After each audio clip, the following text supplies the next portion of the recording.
வணக்கம்.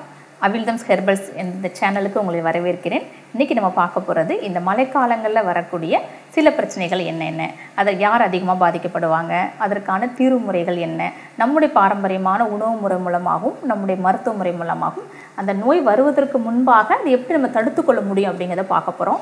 ஏன்னா நான் எப்போதுமே எனக்கு மருத்துவ ஆலோசனைகளாக வரவங்கள்ட்ட நான் சொல்கிறது அதுதான், வருமுன் காப்போம், வந்த பின்பு இந்த மருத்துவம் சிறந்ததா, அந்த மருத்துவம் சிறந்ததா, இந்த மருத்துவத்தை போகலாமா, அந்த மருத்துவத்தை போகலாமா அப்படிங்கிறத யோசிக்கிறதை விட இந்த நோய் வருவதற்கு முன்பாகவே அந்த வருமுன் காப்போம் அப்படிங்கிற விதியை நம்ம என்றைக்குமே கடைபிடித்துக் கொள்வது நல்லது. அது முக்கியமாக இந்த மழைக்காலங்களில் வரக்கூடிய இந்த நோய்களுக்கு வராமல் தடுப்பதற்கான காரணம், வராமல் தடுப்பதற்கான என்னென்ன வாழ்வு முறை, என்னென்ன மாற்றங்களை கொண்டு வர வேண்டும் பார்க்க போகிறோம். முக்கியமாக இந்த ரெய்னி சீசனில் பார்த்தீங்கன்னா bronchitis, acute bronchitis, chronic bronchitis. Chronic பிராங்கைட்டிஸில் தான் என்ன பண்ணால் இந்த வீசிங் அதிகமாக வரும் சொல்லுவாங்க, அவங்களே கண்டுபிடிச்சிருவாங்க. இந்த காலங்களில் வரப்போது நவம்பர் டிசம்பர் வரப்போது எனக்கு இப்போவே எனக்கு வீசிங் ஆரம்பிச்சிடும், எனக்கு வந்து ட்ரை காஃப் அதிகமாக வரும், சில பேருக்கு இருமல் அதிகமாக சளி காணப்படும். இதெல்லாம் கிரானிக் பிராங்கைட்டிஸ். அவங்களுக்கு வருவதற்கான காரணம் அவங்களுக்கே கண்டுபிடிச்சிருவாங்க. இன்னொன்று அக்யூட் பிராங்கைட்டிஸ்னால் திடீரென்று வரக்கூடிய அதிகமான ஒரு தும்மல், அதிகமாக வரக்கூடிய ஒரு வீசிங். முக்கியமாக யார் அதிகமாக பாதிக்கப்படுவாங்கன்னா சிறு குழந்தைங்க. முக்கியமாக பார்த்தீங்க அப்படின்னா இந்த அதிகாலையில் ஒரு 3 மணிக்கு பேரண்ட்ஸ் சொல்லுவாங்க, 3 மணிக்கு அப்படியே ஒரு இருமல் ஆரம்பிச்சிச்சு, அது அப்படியே கண்டினியூஸாக ஆகிட்டே இருக்கும். ஸோ நாங்கள் என்ன பண்ணோம் கேட்டிங்கன்னா, நாங்கள் வந்து அதுக்குன்னு ஒரு காஃப் சிரப் வச்சுருப்போம். அந்த காஃப் சிரப் வந்து நாங்கள் உடனே குழந்தைங்களுக்கு கொடுத்தோன்னா குழந்தைங்க அப்படியே தூங்கிடுவாங்க அப்படிம்பாங்க. இது அக்யூட் பிராங்கைட்டிஸ். இந்த அக்யூட் பிராங்கைட்டிஸ் வந்து எல்லா குழந்தைங்களும் பாதிக்கப்படுறதில்ல. சில குழந்தைகள் யார் அதிகமாக பாதிக்கப்படுவாங்கன்னா நோய் எதிர்ப்பு சக்தி குறைவான குழந்தைகள் பாதிக்கப்படுவாங்க, நோய் எதிர்ப்பு சக்தி குறைந்த முதியோர்கள் பாதிக்கப்படுவாங்க. அதே நேரத்தில் ஹைப்பர் சென்சிட்டிவிட்டி என்று சொல்லக்கூடிய சில வகையான ஒவ்வாமை, டஸ்ட் கிட்ட போகும்போது ஒரு வகையான ஒரு தும்மல் வரும். இதை ஒரு டஸ்ட் மேலே பட்டோன்னா பார்த்தீங்க அப்படின்னா அந்த இடத்துல சின்னதாக ஒரு ஸ்கின்ல ஒரு ரேஷஸ் மாதிரி வரும்.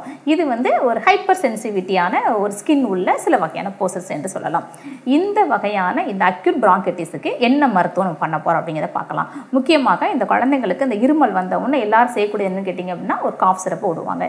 இது சரியான முறையா தவறான முறையா அப்படிங்கிறதையும் பார்க்கலாம். அதே நேரத்தில் சில பேர் பார்த்தீங்க அப்படின்னா இந்த காஃப் சிரப் கொடுக்கும்போது இந்த காஃப் சிரப் என்ன பண்ணணும்னு கேட்டிங்க அப்படின்னா எந்த ஒரு மியூக்குலைட்டாயே கிடையாது, அதாவது சளியை இழக்கக்கூடிய அந்த ஆக்ஷன் எதுவுமே அதில் இருக்காது. என்ன பண்ணுவோம் கேட்டிங்கன்னா பிரெயினில் ஆக்ட் ஆகி உங்களை வந்து அந்த குழந்தை தூங்க வச்சிரும். ஒரு செடேஷன் மாதிரி ஒரு தூக்கத்தை உண்டாக்கி அந்த குழந்தை தூங்க வைக்கிற ஒரு மெத்தட் தான். இதில் பார்த்தீங்கன்னா பக்க விளைவுகள் கொஞ்சம் அதிகமாகவே இருக்கும். இந்த மாதிரி குழந்தைங்க வந்து பகலில் அவங்களால ஓடி ஆடி விளையாட முடியாது. இன்னும் சொல்ல போனால் அந்த குழந்தை கண்டினியூஸாகவே நீங்கள் இதை தான் கொடுத்துட்ருக்கீங்க. இதுக்கு அடுத்த குரூப் என்ன பண்ணுவான்னு கேட்டிங்க அப்படின்னா, இந்த இருமல் மருந்துக்கு கண்ட்ரோல் ஆகலை அப்படிங்கும்போது அதுக்கு அடுத்த கைண்ட் ஆஃப் குரூப் என்ன கேட்டிங்க அப்படின்னா நெபுலைசர் பயன்படுத்துறது. ஸோ நெபுலைசர் பயன்படுத்தும் போது ஸ்டெராய்டு கலந்த மருந்து தான் அதில் முக்கியமாக பயன்படுத்துவாங்க. இதில் அதிகப்படியான பக்க விளைவுகள் உண்டு. குழந்தைங்க என்ன பண்ணுவாங்கன்னா ஒபிசிட்டி அதிகமாக ஆயிரும். இந்த குழந்தைங்களுக்கு வந்து ஒரு கான்சன்ட்ரேஷன் இருக்காது, படிப்புலையும் சரி மற்ற விஷயங்களையும் அந்த ஐக்கியம் கொஞ்சம் கொஞ்சமாக குறைய ஆரம்பிச்சிடும். சில குழந்தைங்களுக்கு பார்த்தீங்கன்னா ஒபிசிட்டி மட்டும் இல்லாமல் ஒரு பீரியடில் வந்து கொஞ்சம் அந்த கை காலம் நடுங்கிற மாதிரி ஒரு ட்ரம்மரெல்லாம் வர ஆரம்பிக்கும். சில குழந்தைங்களுக்கு பார்த்தீங்க அப்படின்னா வந்து கிட்னியில் பாதிக்கப்படுறதுக்கான வாய்ப்புகள் மிக மிக அதிகம். நான் சொல்கிறது எல்லாம் பார்த்தீங்கன்னா வருஷ காலமாக நீங்கள் நெபுலைசரோ, வருஷ காலமாக நீங்கள் இந்த மாதிரி சடேஷனோ, வருஷ காலமாக ஒரு ஆன்டி மியூக்குலேட் என்று சொல்லக்கூடிய சில வகையான சிந்தட்டிக் மருந்துனால தான் இப்படி ஆகும். ஸோ இதெல்லாம் வராமல் இருக்க வேண்டும் என்றால் நம்ம என்ன பண்ணலாம் அப்படிங்கிறத பார்க்கலாம். மருந்துன்னு வரும்பொழுது நம்ம வந்து ஒரு முக்கியமான திருக்குறள் பற்றி சொல்லலான்னு பார்க்கேன். நோய் நாடி நோய் முதல் நாடி அது தன்னைக்கு வாய் நாடி வாய்ப்பச் செயல். ஸோ மருந்துங்கிற அதிகாரத்தில் கொடுக்கப்பட்ட ஒரு அழகான ஒரு திருக்குறள். ஏன்னா திருவள்ளுவரும் ஒரு சித்தர் தான். ஸோ அந்த மருந்துங்கிற அதிகாரத்தில் உள்ள 10 திருக்குறளும் முடிந்தால் நீங்கள் எல்லாருமே அதை ஞாபகம் வச்சுக்கலாம், வீட்டில் எழுதி போட்டுக்கலாம், அதை மனப்பாடம் பண்ணிக்கலாம்.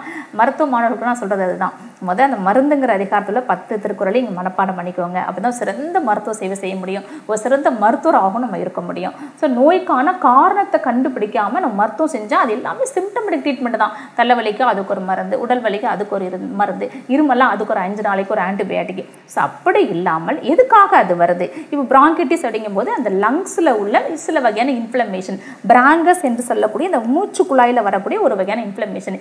இப்படி இருக்க வேண்டிய லியூமன்ஸ் வந்து உங்களுக்கு வந்து இப்படி ஆச்சுன்னா என்ன ஆகும்? ஸோ ஆக்சிஜன் உள்ளே போகும்போது வந்து ஒரு சவுண்டு வர ஆரம்பிக்கும், அதுதான் வீசிங்.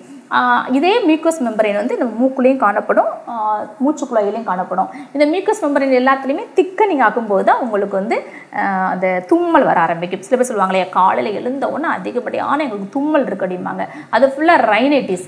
அதே சில பேருக்கு அதையும் தாண்டி தலைவலி அதிகமாக வர ஆரம்பிக்கும். இந்த பக்கம் வலிக்குதுமாங்க, இங்கே வலிக்குதுமாங்க, இங்கே வலிக்குதுமாங்க. மிச்சம் நம்ம முகத்தில் பார்த்தீங்க அப்படின்னா எல்லாமே முக எலும்புகள், ஃபேஷியல் போன்ஸு. இதில் ஒரு 10 வகையான சைனஸ் காணப்படும். சைனஸ்ங்கிறது ஒரு வகையான ஒரு ஒரு ஒரு சின்ன ஒரு ஹோல் என்று சொல்லலாம்.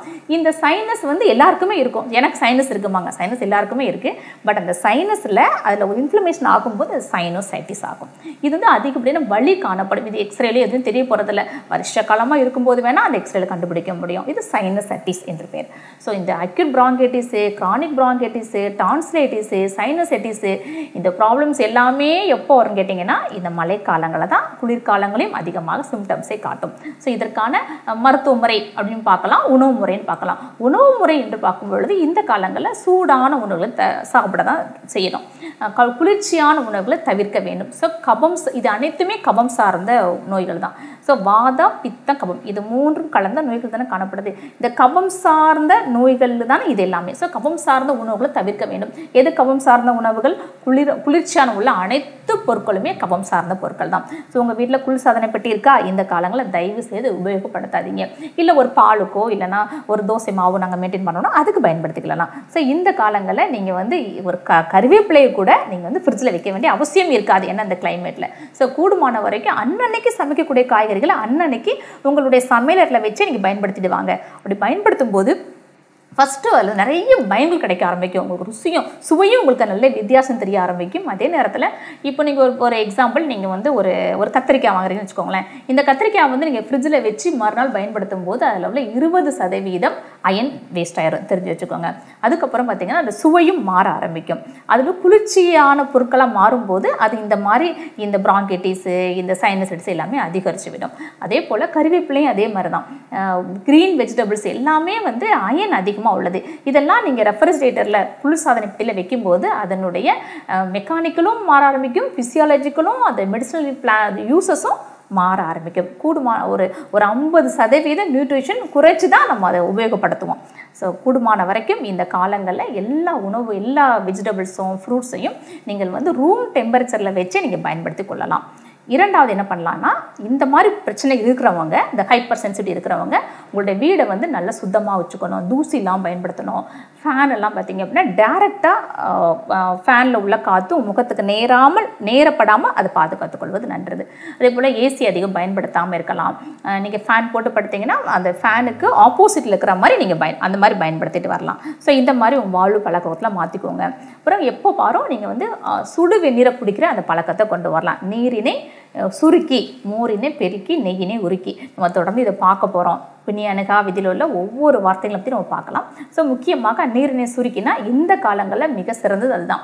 ஸோ நீரை நல்லா கொதிக்க வச்சு நம்ம பயன்படுத்தணும். நீரை நல்லா கொதிக்க வைக்கிறதுனால என்னென்ன நமக்கு அட்வான்டேஜ் கிடைக்குன்னு கேட்டிங்க அப்படின்னா, நிறைய பேர் கேட்பாங்க, மட்டும் நாங்கள் ஆரோ வாட்டர் யூஸ் பண்ணலாமா, நாங்கள் கேன் வாட்டர் யூஸ் பண்ணிகிட்டு இருக்கோம், நாங்கள் கிணறு தண்ணீரை தான் நாங்கள் பயன்படுத்துகிறோம், நாங்கள் இது எப்படி பயன்படுத்துறதுலாம் கேட்பாங்க. நீங்கள் எந்த வகை தண்ணினாலும் நீங்கள் பயன்படுத்துங்க. நான் தண்ணீரை கொதிக்க வச்சு பயன்படுத்துங்க.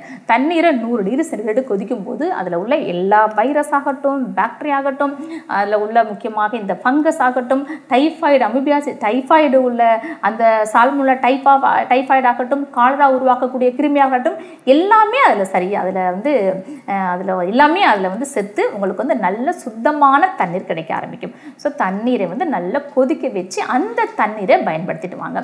சரி, இந்த காலங்களில் தண்ணீரில் எதாவது போட்டு சாப்பிடலாமா? நான் தாராளமாக தண்ணீரில் நீங்கள் வந்து சீரகம் போட்டு சாப்பிடலாம். தண்ணீரில் இந்த பீரியடில் பார்த்தீங்கன்னா கருஞ்சீரகத்தை கொதிக்க வச்சு அந்த தண்ணீரை பயன்படுத்திட்டு வரலாம். சரி, இப்போ மருந்து அப்படின்னு பார்த்தா நம்ம சித்த மருத்துவத்தில் என்ன மருந்து சொல்லப்பட்டிருக்குன்னு பார்த்தீங்கன்னா, இந்த காலங்களில் பார்த்தீங்க அப்படின்னா மீகோலைட் என்று சொல்லக்கூடிய சளியை கரைக்க செய்யக்கூடிய உணவுகளும் கரைக்க செய்யக்கூடிய மருந்து தான் பயன்படுத்தலாம். முக்கியமாக இதில் தாலிசாதியோஸ் மிகச்சிறந்த மருந்து சொல்லலாம். திரிகடுகம், சுக்கு, மிளகு, திப்பிலி நம்ம பார்க்க போகிறோம் ஒவ்வொரு யூசஸை பற்றி. இந்த சுக்கு, மிளகு, திப்பிலி 3 கலந்த ஒரு கோல்டன் மில்க் நம்ம அடுத்த நிகழ்ச்சியோட நம்ம பார்க்கலாம் அது எப்படி ரெடி பண்ணலாம் அப்படின்னு.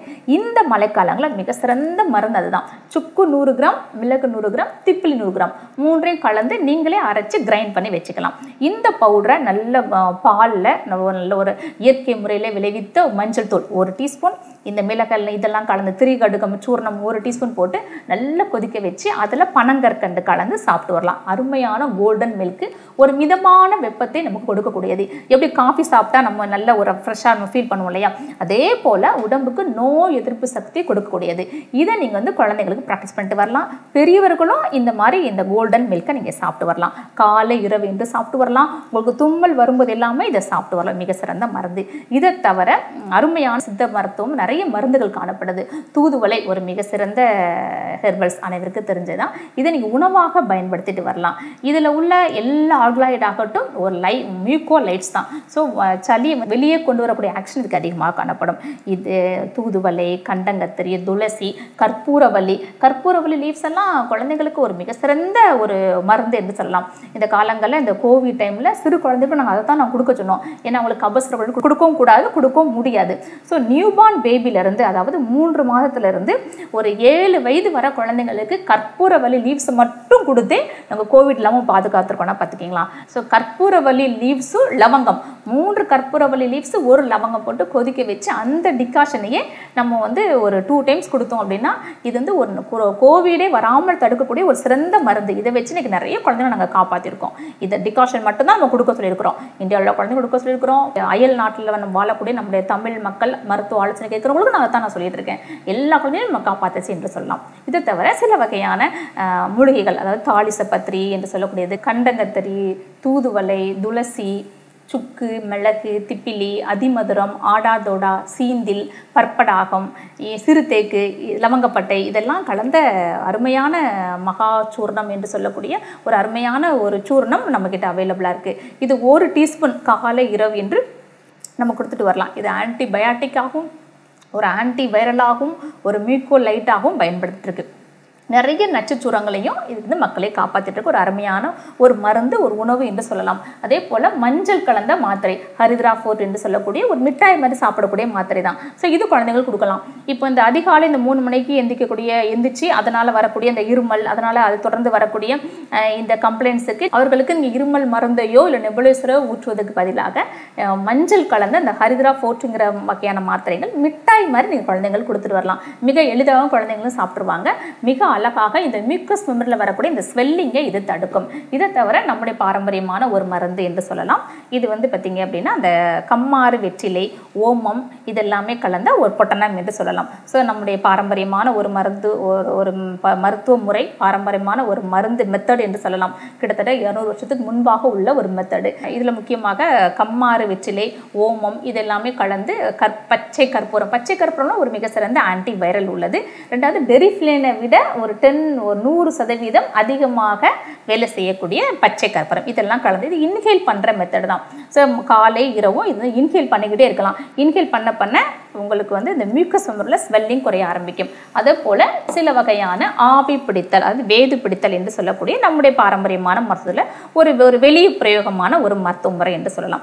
இது என்ன பண்ணலாம், இதில் வந்து கஸ்தூரி மஞ்சள், அப்போ வந்து கப்பு மஞ்சள், சாம்பிராணி, மிளகு, சுக்கு இதெல்லாம் கலந்த ஒரு வகையான ஒரு பவுடர். இந்த பவுடரை வச்சும் நீங்கள் வந்து ஆவி பிடித்துட்டு வரலாம். ஸோ இந்த மாதிரி ஒரு இயற்கை முறையிலேயே நம்ம வந்து நீங்கள் ஃபாலோ பண்ணிட்டு வந்தோம். இன்டர்னல் மெடிசனாகவும், உள் மருந்தாகவும், வெளி மருந்தாகவும், இன்ஹேல் மருந்தாகவும் சாப்பிட்டு வந்தாலே இந்த மழைக்காலங்களில் வரக்கூடிய எந்த நோய்கள் வராமல் முன்னேற்பாடாகவே நீங்கள் இதை பயன்படுத்திட்டு வரலாம். இது அனைத்துமே ஒரு உணவுகள் மாதிரி தான். ஸோ இது மாதிரி பயன்படுத்திட்டு வந்தால் இந்த மழைக்காலம் வரக்கூடிய எந்த பிரச்சனைகள் இல்லாமல் நம்ம ஆரோக்கியமாக வாழ முடியும். நீங்கள் ஆரோக்கியமாக வாழ என்னுடைய வாழ்த்துக்கள். நன்றி, வணக்கம்.